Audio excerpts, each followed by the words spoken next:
and that's how I'm able to bring my school with me.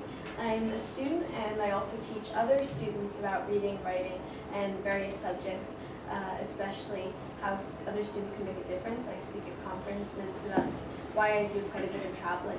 And then I also write. I published 2 books, Flying Fingers and Dancing Fingers, which I co-authored with my sister Adriana. So I'm a writer, a student, a teacher, and also more recently I've started advocating causes like ending world hunger with the World Food Program. And so taking these issues that I care about and trying to see how I can make the world a better place and make a difference, that's always been one of my goals. You're in high school or which standard? I'm in 9th grade, and I actually skipped 2 grades, and I'm also doing some more advanced work in language arts. And the school is called Washington Virtual Academy. In the US? Yes, I'm from Redmond, Washington State. It's near Seattle.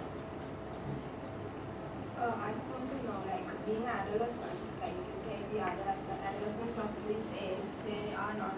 What made you to take part in the World Food Program? Well, for me, one of the things which really drew me into what I do today, speaking and being an advocate, a lot of it really started with my own desire to get other kids to see, to really love reading and writing and learning. So that was what I started with, was becoming very heavily involved in education. And then I really became aware of the World Food Program a lot through through a website called Free Rice, which gets students to answer educational questions in order to earn 10 grains of rice for hungry people. And so that was really how I came to know about the World Food Program, and this conjunction of bringing education and learning together with a cause and helping the world, that was something that really appealed to me. So it's always been, in my family, we have a really strong desire to see what we can do to help make the world a better place, and I think that was something that both my strong interest in education and learning, that connected with food, and then also just my wanting to make a difference. What about your experiences in Sri Lanka? What do you think of the country? How has it been working with these people? Fun? Well, this is my first time in Sri Lanka, so it's been just incredible to be able to drive through. I was privileged enough we actually took basically a road trip across the country from Colombo to Bakalova, and so it was a wonderful sight to just be able to drive through, see the people, see the landscape. And one of the most amazing things about Sri Lanka is just how green it is and how many trees and fruits. I know that my mom was going crazy over all the coconuts. It's just a beautiful natural setting, and talking with the people, I think, has been one of the best experiences.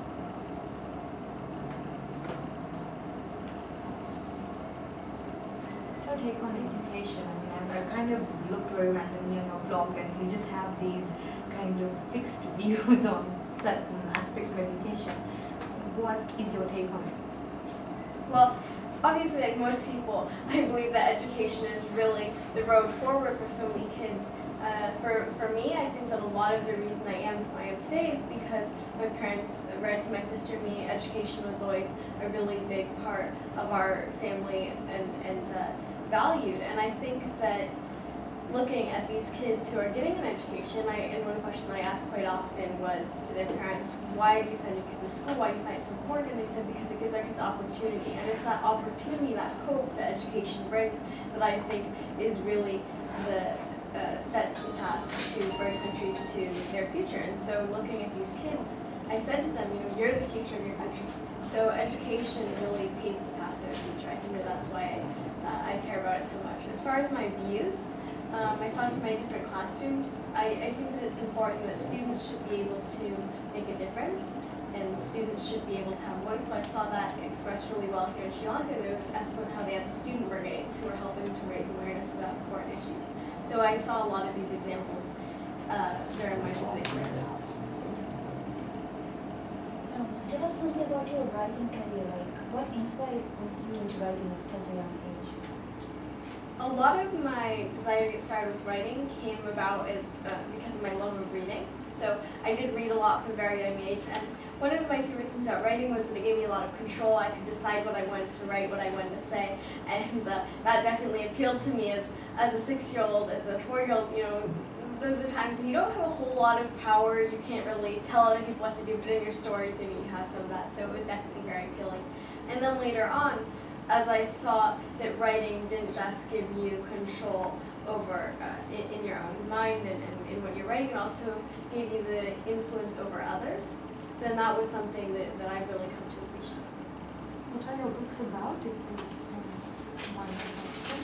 Like the books that you publish, what are they about? Are they about something personal to you? Is it about cultures? Is it about people?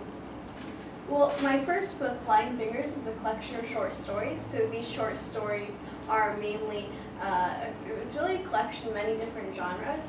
It's, some of them are historical fiction, some of them are fantasy, and some of them are contemporary. So it's really a wide variety of topics. And then they have all kinds of different subjects, all kinds of different issues. One of my favorite things to do is really create strong women characters. I find that that's really important, especially with my audience, a lot of them being kids, then I thought that was more, and then also having tips on writing. So that was the combinations in Flying Fingers. So my second book, Dancing Fingers, is a collection of poetry that I co-authored with my sister Adriana. So it's poems, and with that we again wanted to show their kids, you can write poetry, you can write many different types of poetry. So both books are aimed to not just entertain, but also educate. Now, have you come across Sri Lankan kids who were affected by the war? Yes, definitely. Going to the Batacloa region, it's obviously a lot of things have been affected by the conflict there, and just seeing the background and the history. And one thing that I've been really impressed by is that with a lot of kids and with a lot of families who are displaced as a result of the conflict, then they've been able to really rebuild and regroup very effectively. And just going to that region, seeing and then also with the tsunami coming in, then just seeing how quickly people rebuild and how really courageous people are, that was something that I really admired and learned a lot from. When you were young, when you wanted to publish your first book at a very young age, what did your publishers say? I mean, how did you convince them to kind of publish your book?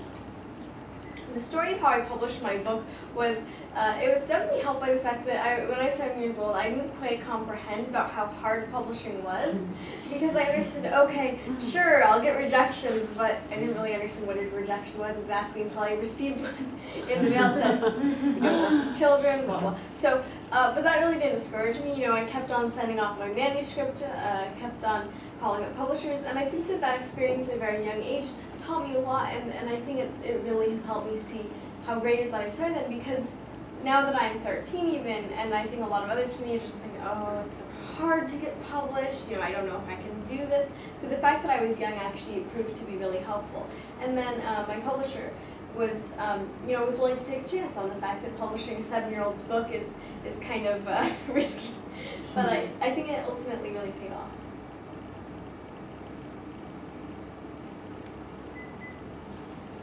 And should I be looking in this direction? I feel like, because the questions are coming from here, but I just...